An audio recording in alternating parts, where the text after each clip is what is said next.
الله أكبر.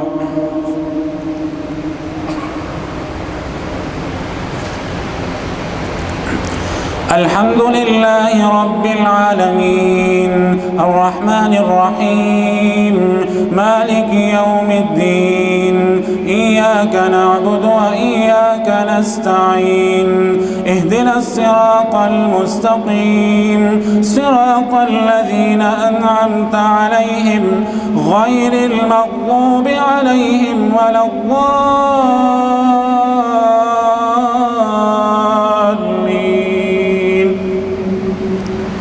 لن تنالوا البر حتى تنفقوا مما تحبون وما تنفقوا من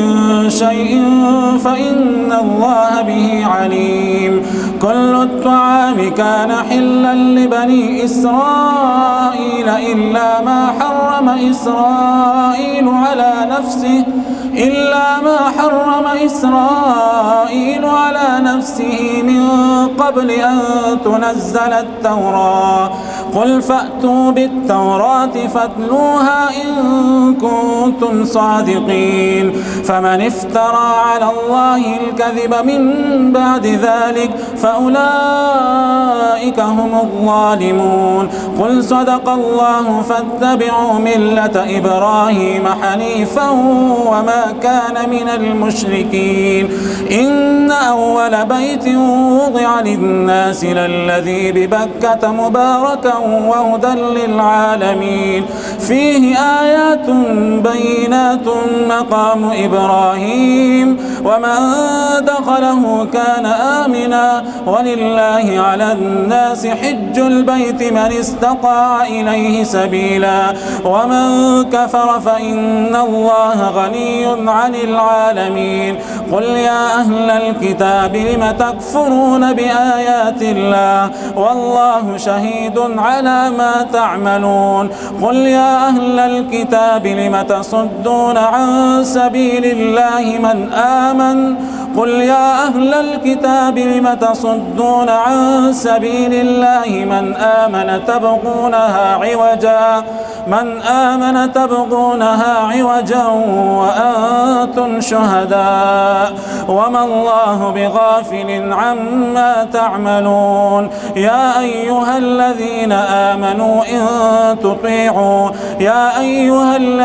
آمنوا إن تطيعوا فريقا من الذين أوتوا الكتاب يردوكم بعد إيمانكم كافرين. وكيف تكفرون وأنتم تتلى عليكم آيات الله وفيكم رسوله ومن يعتصم بالله فقد هدي إلى صراط مستقيم. يا أيها الذين آمنوا اتقوا الله حق تقاته ولا تموتن إلا وأنتم مسلمون واعتصموا بحبل الله جميعا ولا تفرقوا واذكروا نعمة الله عليكم إذ كنتم أعداء فألف بين قلوبكم فأصبحتم بنعمته إخوانا وكنتم على شفا حفرة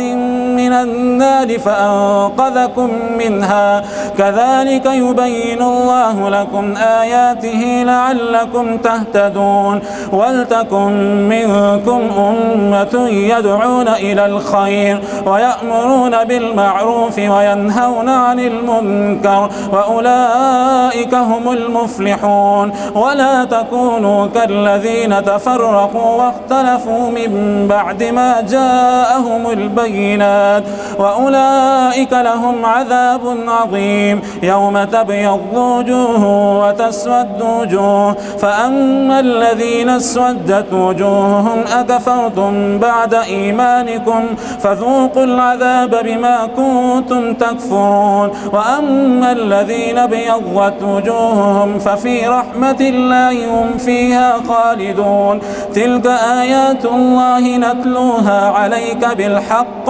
وما الله يريد ظلما للعالمين. ولله ما في السماوات وما في الأرض وإلى الله ترجع الأمور. كنتم خير أمة أخرجت للناس تأمرون بالمعروف بالمعروف وتنهون عن المنكر وتؤمنون بالله ولو آمن أهل الكتاب لكان خيرا لهم منهم المؤمنون وأكثرهم الفاسقون لن يضروكم إلا أذى وإن يقاتلوكم يولوكم الأدبار ثم لا ينصرون غلبت عليهم الذلة أينما ثقفوا إلا بحبل من الله وحبل من الناس وباءوا بغضب من الله وغلبت عليهم المسكنة ذلك بأنهم كانوا يكفرون بآيات الله ويقتلون الأنبياء بغير حق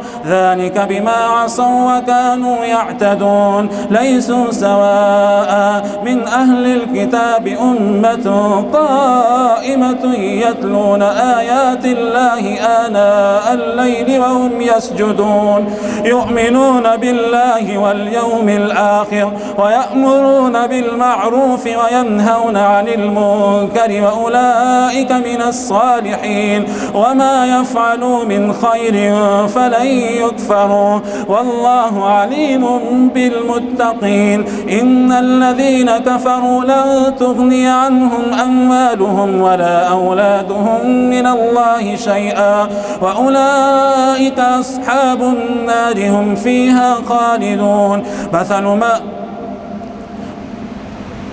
يؤمنون بالله واليوم الآخر ويأمرون بالمعروف وينهون عن المنكر ويسارعون في الخيرات وأولئك من الصالحين وما يفعلوا من خير فلن يكفروا والله عليم بالمتقين إن الذين كفروا لن تغني عنهم أموالهم ولا أولادهم من الله شيئا وأولئك أصحاب النار هم فيها خالدون مثل ما ينفقون في هذه الحياة الدنيا كمثل ريح فيها سر أصابت حرث قوم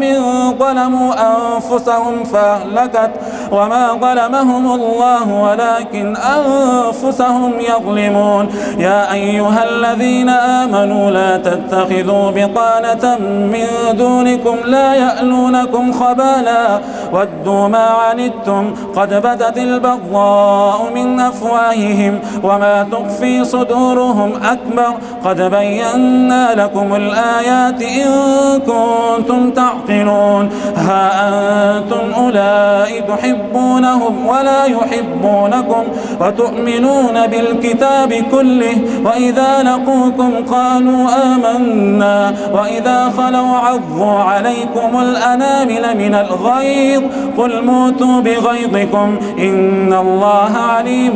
بذات الصدور إن تمسسكم حسنة تسؤهم وإن تصبكم سيئة يفرحوا بها وإن تصبروا وتتقوا لا يضركم كيدهم شيئا إن الله بما يعملون محيط وإذ غدوت من أهلك تبوئ المؤمنين مقاعد للقتال والله سميع عليم إذ همت طائفتان منكم أن تفشلا والله وليهما وعلى الله فليتوكل المؤمنون ولقد نصركم الله ببدر وأنتم أذلة فاتقوا الله لعلكم تشكرون إذ تقول للمؤمنين ألن يكفيكم أن يمدكم ربكم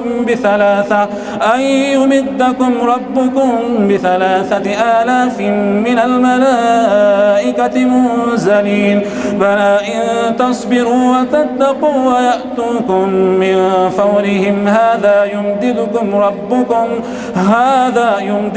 ربكم ب5,000 من الملائكة مسومين وما جعله الله إلا بشرى لكم ولتطمئن قلوبكم به وما النصر إلا من عند الله العزيز الحكيم ليقطع طرفا من الذين كفروا أو يكبتهم فينقلبوا خائبين. ليس لك من الأمر شيء أو يتوب عليهم أو يعذبهم فإنهم ظالمون. ولله ما في السماوات وما في الأرض يغفر لمن يشاء ويعذب من يشاء والله غفور رحيم. يا أيها الذين آمنوا لا تأكلوا الربا أضعافا مضاعفة واتقوا الله لعلكم تفلحون. واتقوا النار التي أعدت للكافرين وأطيعوا الله والرسول لعلكم ترحمون. وسارعوا إلى مغفرة من ربكم وجنة عرضها السماوات والأرض أعدت للمتقين الذين ينفقون في السراء والضراء والكاظمين الغيظ والعافين عن الناس والله يحب المحسنين. والذين إذا فعلوا فاحشة أو ظلموا أنفسهم ذكروا الله فاستغفروا لذنوبهم ومن يغفر الذنوب إلا الله ولم يصروا على ما فعلوا وهم يعلمون. أولئك جزاؤهم مغفرة من ربهم وجنات تجري من تحتها الأنهار خالدين فيها ونعم أجر العاملين. قد خلت من قبلكم سنن فسيروا في الأرض فانظروا كيف كان عاقبة المكذبين. هذا بيان للناس وهدى وموعظة للمتقين. ولا تهنوا ولا تحزنوا وأنتم الأعلون إن كنتم مؤمنين. إن يمسسكم قرح فقد مس القوم قرح مثله وتلك الأيام نداولها بين الناس وليعلم الله الذين آمنوا ويتخذ منكم شهداء والله لا يحب الظالمين. وليمحص الله الذين آمنوا ويمحق الكافرين. أم حسبتم أن تدخلوا الجنة ولما يعلم الله الذين جاهدوا منكم ويعلم الصابرين. ولقد كنتم تمنون الموت من قبل أن تلقوا فقد رأيتموه وأنتم تنظرون. وما محمد إلا رسول قد خلت من قبله الرسل أفإن مات أو قتل انقلبتم على أعقابكم ومن ينقلب على عقبيه فلن يضر الله شيئا وسيجزي الله الشاكرين. وما كان لنفس أن تموت إلا بإذن الله كتابا مؤجلا. ومن يرد ثواب الدنيا نؤته منها ومن يرد ثواب الآخرة نؤته منها وسنجزي الشاكرين. وكأي من نبي قاتل معه ربيون كثير فما وهنوا لما أصابهم في سبيل الله وما ضعفوا وما استكانوا والله يحب الصابرين. وما كان قولهم إلا أن قالوا ربنا اغفر لنا ذنوبنا وإسرافنا في أمرنا وثبت أقدامنا وانصرنا على القوم الكافرين. فآتاهم الله ثواب الدنيا وحسن ثواب الآخرة والله يحب المحسنين. يا أيها الذين آمنوا إن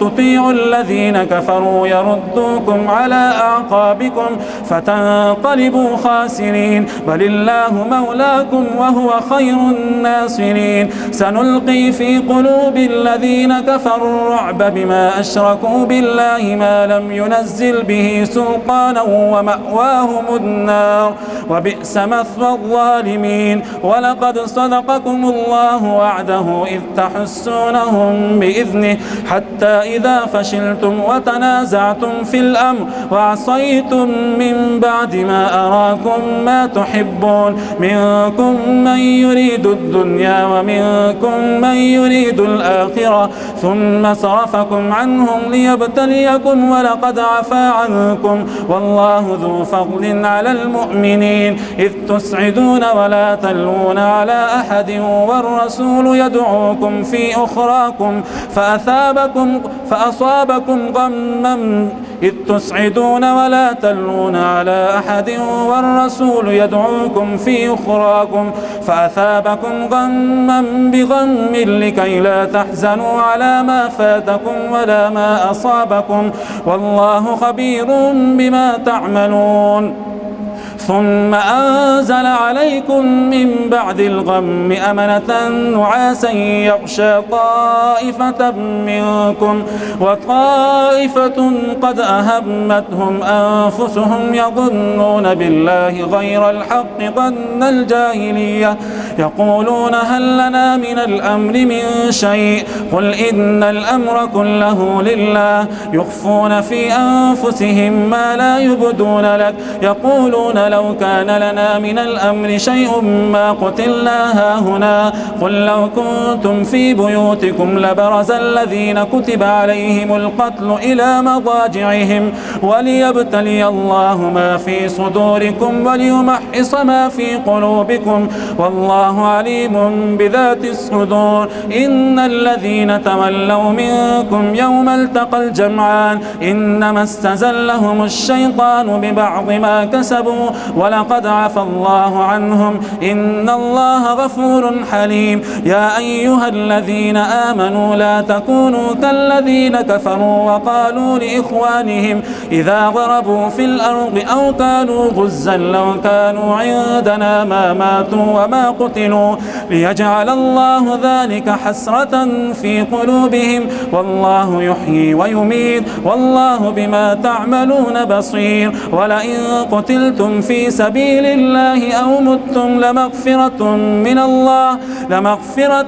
من الله ورحمة خير مما يجمعون ولئن متم أو قتلتم لإلى الله تحشرون فبما رحمة من الله لنت لهم ولو كنت فظا غليظ القلب لانفضوا من حولك فاعف عنهم واستغفر لهم وشاورهم في الأمر فإذا عزمت فتوكل على الله إن الله يحب المتوكلين إن ينصركم الله فلا غالب لكم وإن يخذلكم فمن ذا الذي ينصركم من بعده وعلى الله فليتوكل المؤمنون وما كان لنبي أن يغل ومن يغل يأت بما غل يوم القيامة ثم توفى كل نفس ما كسبت وهم لا يظلمون أفمن اتبع رضوان الله كمن باء بسخط من الله ومأواه جهنم وبئس المصير هم درجات عند الله والله بصير بما يعملون لقد من الله على المؤمنين إذ بعث فيهم رسولا من أنفسهم يتلو عليهم آياته ويزكيهم ويعلمهم الكتاب والحكمة وإن كانوا من قبل لفي ضلال مبين أولما أصابتكم مصيبة قد أصبتم مثليها قلتم أن هذا قل هو من عند أنفسكم إن الله على كل شيء قدير وما أصابكم يوم التقى الجمعان فبإذن الله وليعلم المؤمنين وليعلم الذين نافقوا وقيل لهم تعالوا قاتلوا في سبيل الله أو ادفعوا قالوا لو نعلم قتالا لاتبعناكم هم للكفر يومئذ أقرب منهم للإيمان يقولون بأفواههم ما ليس في قلوبهم والله أعلم بما يكتمون الذين قالوا لإخوانهم وقعدوا لو أطاعونا ما قتلوا قل فادرءوا عن أنفسكم الموت إن كنتم صادقين ولا تحسبن الذين قتلوا في سبيل الله أمواتا بل أحياء عند ربهم يرزقون فرحين بما آتاهم الله من فضله ويستبشرون بالذين لم يلحقوا بهم من خلفهم ألا خوف عليهم ولا هم يحزنون يستبشرون بنعمة من الله وفضل وأن الله لا يضيع أجر المؤمنين الذين استجابوا لله والرسول من بعد ما أصابهم القرح للذين أحسنوا منهم واتقوا أجر عظيم الذين قال لهم الناس إن الناس قد جمعوا لكم فاخشوهم فزادهم إيمانا وقالوا حسبنا الله ونعم الوكيل فانقلبوا بنعمة من الله وفضل لم يمسسهم سوء واتبعوا رضوان الله والله ذو فضل عظيم إنما ذلكم الشيطان يخوف أولياءه فلا تخافوهم وخافون إن كنتم مؤمنين ولا يحزنك الذين يسارعون في الكفر إنهم لن يضروا الله شيئا يريد الله ألا يجعل لهم حظا في الآخرة ولهم عذاب عظيم إن الذين اشتروا الكفر بالإيمان لن يضروا الله شيئا ولهم عذاب أليم ولا يحسبن الذين كفروا أنما نملي لهم خير لأنفسهم إنما نملي لهم ليزدادوا إثما ولهم عذاب مهين ما كان الله ليذر المؤمنين على ما أنتم عليه حتى يميز الخبيث من الطيب وما كان الله ليطلعكم على الغيب ولكن الله يجتبي من رسله من يشاء فآمنوا بالله ورسله وإن تؤمنوا وتتقوا فلكم أجر عظيم ولا يحسبن الذين يبخلون بما آتاهم الله من فضله ولا يحسبن الذين يبخلون بما آتاهم الله من فضله هو خيرا لهم بل هو شر لهم سيطوقون ما بخلوا به يوم القيامة ولله ميراث السماوات والأرض والله بما تعملون خبير الله أكبر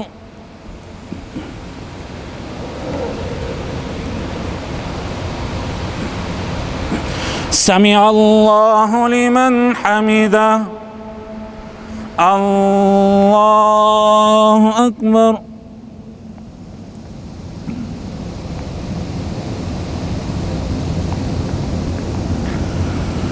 الله أكبر الله أكبر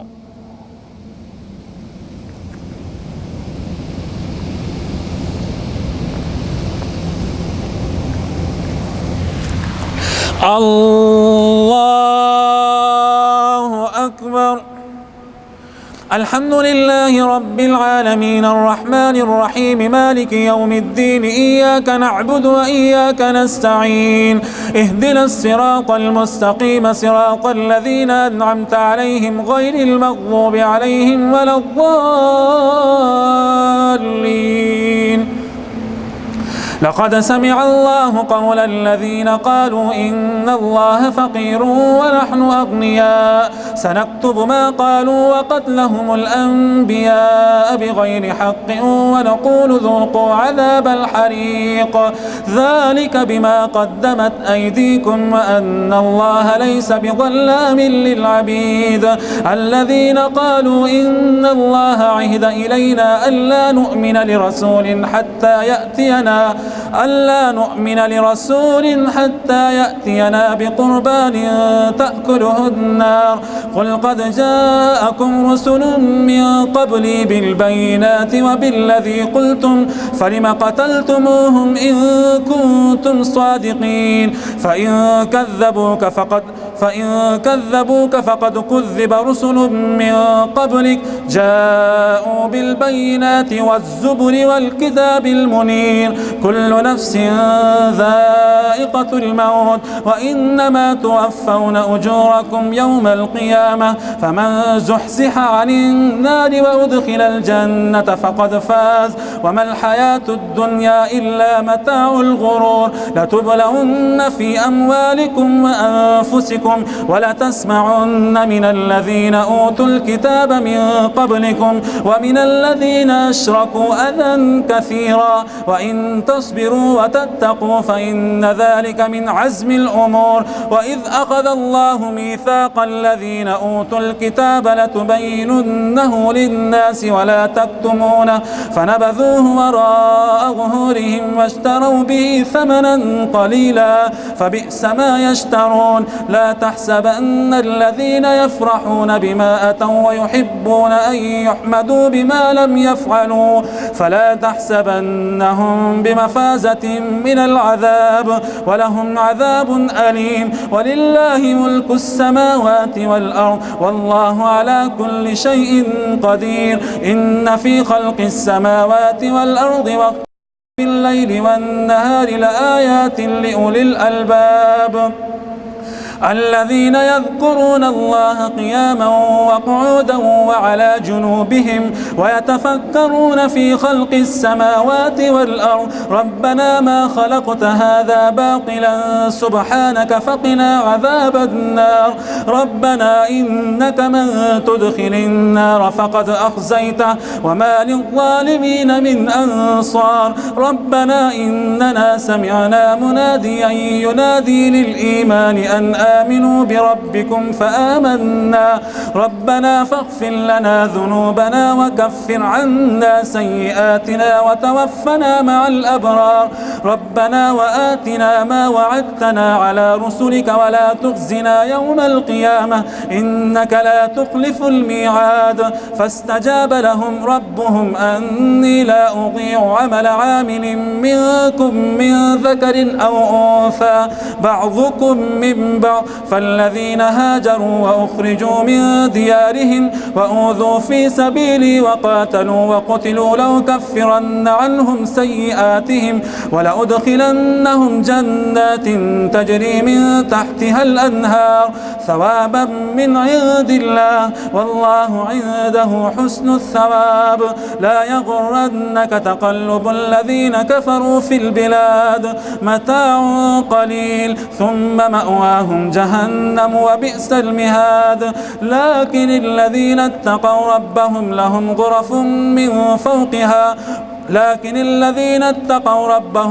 غرف من فوقها غرف مبنية تجري من تحتها الأنهار لكن الذين اتقوا ربهم لهم جنات تجري من تحتها الأنهار خالدين فيها نزلا من عند الله وما عند الله خير للأبرار وإن من أهل الكتاب لمن يؤمن بالله وما أنزل إليهم خاشعين لله لا يشترون بآيات الله ثمنا قليلا أولئك لهم أجرهم عند ربهم إن الله سريع الحساب يا أيها الذين آمنوا اصبروا وصابروا ورابطوا واتقوا الله لعلكم تفلحون يا أيها الناس اتقوا ربكم الذي خلقكم من نفس واحدة وخلق منها زوجها وبث منهما رجالا كثيرا ونساء واتقوا الله الذي تساءلون به والأرحام إن الله كان عليكم رقيبا وآتوا اليتامى أموالهم ولا تتبدلوا الخبيث بالطيب ولا تأكلوا أموالهم إلى أموالكم إنه كان حوبا كبيرا فإن خفتم ألا تقسطوا في اليتامى فانكحوا ما طاب لكم من النساء فانكحوا ما طاب لكم من النساء مثنى وثلاث ورباع، فإن خفتم ألا تعدلوا فواحدة أو ما ملكت أيمانكم ذلك أدنى ألا تعولوا. وآتوا النساء صدقاتهن نحلة، فإن طبن لكم عن شيء منه نفسا فكلوه هنيئا مريئا. ولا تؤتوا السفهاء أموالكم التي جعل الله لكم قياما وارزقوهم فيها واكسوهم وقولوا لهم قولا معروفا. وابتلوا اليتامى حتى إذا بلغوا النكاح، فإن آنستم منهم رشدا فادفعوا إليهم أموالهم ولا تأكلوها إسرافا وبدارا أن يكبروا. ومن كان غنيا فليستعفف ومن كان فقيرا فليأكل بالمعروف. فإذا دفعتم إليهم أموالهم فأشهدوا عليهم وكفى بالله حسيبا. للرجال نصيب مما ترك الوالدان والأقربون وللنساء نصيب مما ترك الوالدان والأقربون مما قل منه أو كثر نصيبا. للرجال نصيب مما ترك الوالدان للرجال نصيب مما اكتسبوا للرجال نصيب مما ترك الوالدان والأقربون وللنساء نصيب مما ترك الوالدان والأقربون مما قل منه أو كثر نصيبا مفروغا. وإذا حضر القسمة أولو القربى واليتامى والمساكين فارزقوهم منه وقولوا لهم قولا معروفا. وليخشى الذين لو تركوا من خلفهم ذرية ضعافا خافوا عليهم فليتقوا الله وليقولوا قولا سديدا. إن الذين يأكلون أموال اليتامى ظلما إنما يأكلون في بطونهم نارا وسيصلون سعيرا. يوصيكم الله في أولادكم للذكر مثل حظ الأنثيين، فإن كن نساء فوق اثنتين فلهن ثلثا ما ترك، وإن كانت واحدة فلها النصف، ولأبويه لكل واحد منهما السدس مما ترك إن كان له ولد، فإن لم يكن له ولد وورثه أبواه فلأمه الثلث، فإن كان له إخوة فلأمه السدس من بعد، فإن كان له ولد فلأمه السدس فإن كان له إخوة فلأمه السدس من بعد وصية يوصي بها أو دين. آباؤكم وأبناؤكم لا تدرون أيهم أقرب لكم نفعا فريضة من الله إن الله كان عليما حكيما. ولكم نصف ما ترك أزواجكم إن لم يكن لهن ولد، فإن كان لهن ولد فلكم الربع مما تركن من بعد وصية يوصين بها أو دين، ولهن الربع مما تركتم إن لم يكن لكم ولد، فإن كان لكم ولد فلهن الثمن مما تركتم من بعد وصية توصون بها أو دين. وإن كان رجل يورث كلالة أو امرأة وله أخ أو أخت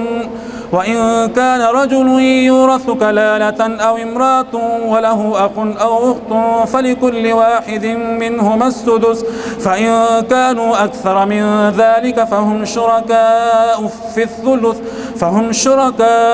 الثلث من بعد وصية يوصى بها أو دين غير مضار،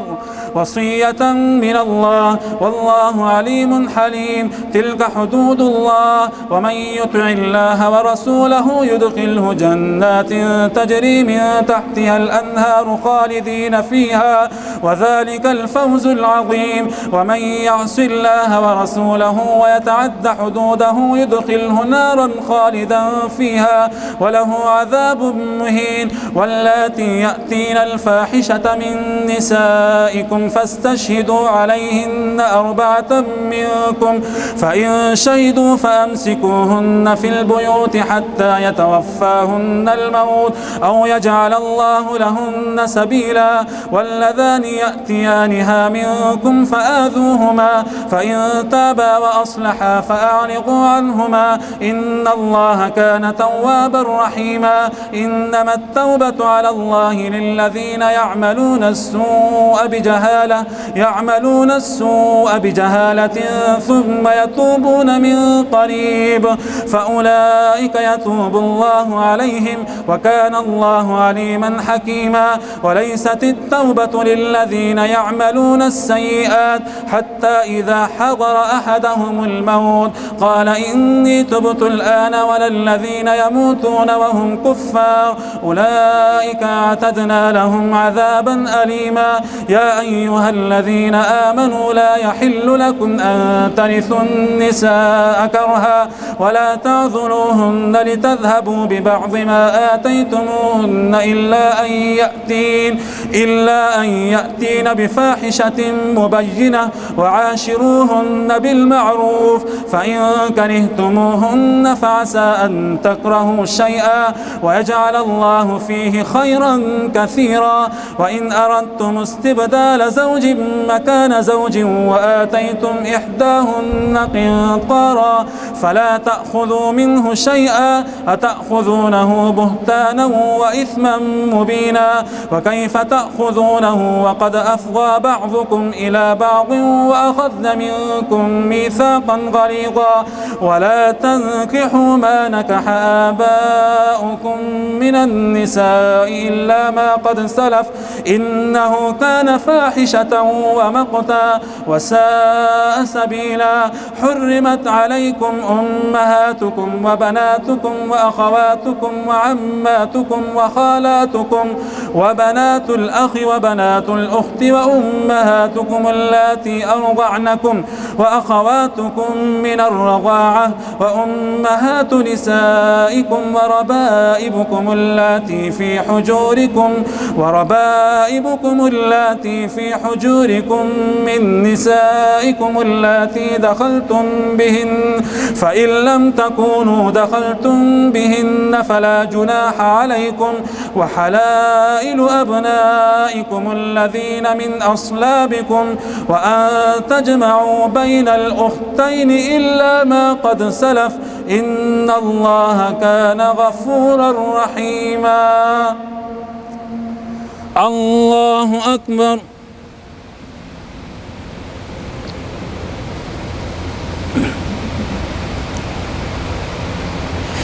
سمع الله لمن حمده. الله أكبر.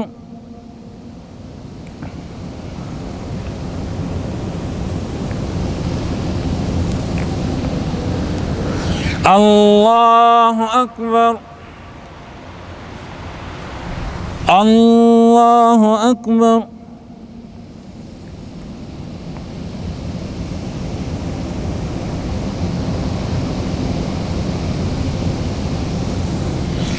الله أكبر.